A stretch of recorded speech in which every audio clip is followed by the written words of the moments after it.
महाकालपड़ा पंचायतर पूर्वतन वरिष्ठ सरपंच स्वर्गत्र विजेन्द्र जेना को द्वितीय वार्षिक श्रद्धांजलि परिषद सभा केआर बाबा हाईस्कूल परिसर में अनुष्ठित हो तेबे आज कार्यक्रम में स्वर्गत ब्रजेन्द्र जेना श्रद्धांजलि सभार सभापतित्व करते पूर्वतन सरपंच तथा आईनजीवी बाबाजी चरण सेठी।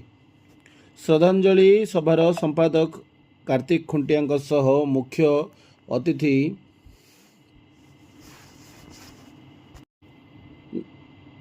डॉक्टर शिक्षा विभागर श्रीजुक्त रंजित प्रधान, मुख्य वक्ता शरद चंद्र नायक, समाजसेवी शारदा प्रसाद चौधरी, अवसरप्राप्त शिक्षक पीताम्बर मल्ली, शिक्षयित्री कविता बेहेरा समेत बहु मान्यगण्य व्यक्ति प्रमुख सभारे उपस्थित थे। विशेषकर सभारे डाक्टर माने स्वर्गत्र ब्रजेन्द्र जेना दैनन्दिन सामाजिक कार्य को स्मरण करते। से महाकालपड़ा पंचायत सरपंच थिबा बेले बाया बाबा कॉलेज हाईस्कूल समेत विभिन्न सामाजिक अनुष्ठान गठन में बहु गुरुत्वपूर्ण भूमिका ग्रहण करते। शिक्षा, स्वास्थ्य और ग्राम्य उन्नयन दिगरे तंकर अवदान को व्यक्ति माने उच्च प्रशंसा करते।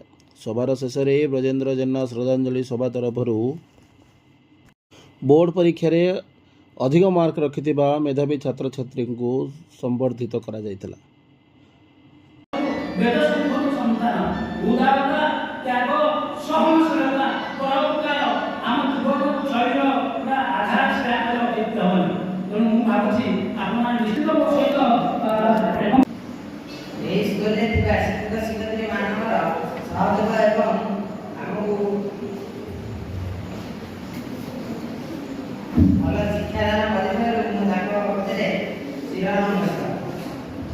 आपण परिचय दे।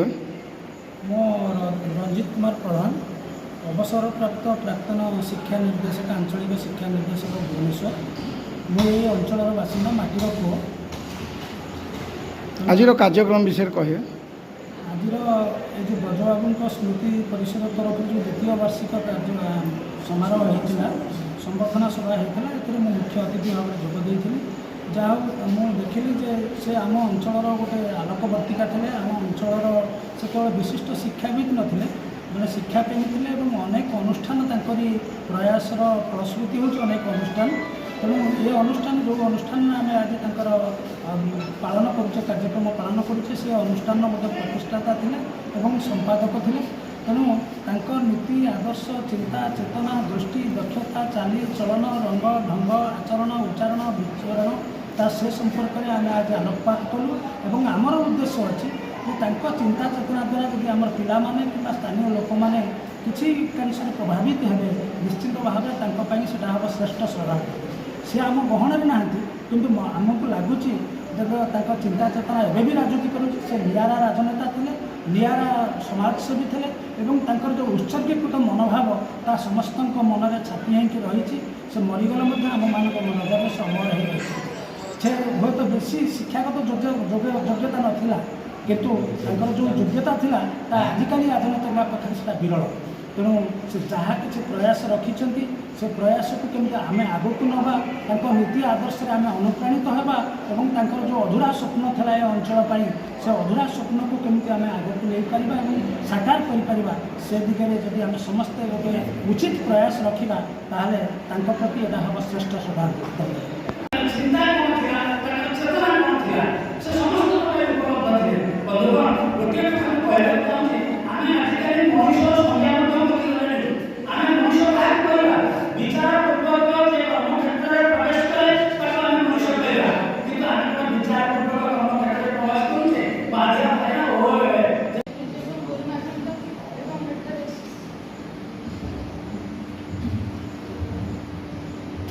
आपण परिचय दे।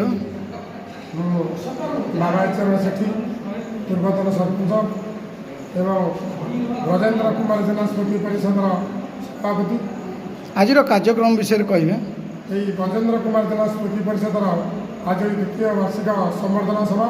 यही संबर्धना सभा जो मैंने आमर पंचायत हाईस्कूल केआर बैंक मैट्रिक परीक्षा से फर्स्ट सेकेंड थर्ड आईते आम आमर मुख्य अतिथि मुख्य वक्ता को नहीं आज आम संबर्धना କରାଇବୁ ଏବଂ ଭବିଷ୍ୟତରେ ପିଲାମାନେ ଯେମିତି ପଢ଼ିକିରି ସବୁବେଳେ ତାଙ୍କ ଭିତରେ ଏକତ୍ରତା ରହିବ ଏହାର ଲକ୍ଷ୍ୟ। କେନ୍ଦ୍ରାପଡ଼ାରୁ ଜିଲ୍ଲା ପ୍ରତିନିଧି ଅନିରୁଦ୍ଧ ସେଠୀଙ୍କ ରିପୋର୍ଟ, ସନ୍ଧାନ ଓଡ଼ିଶା ଲାଇଭ୍।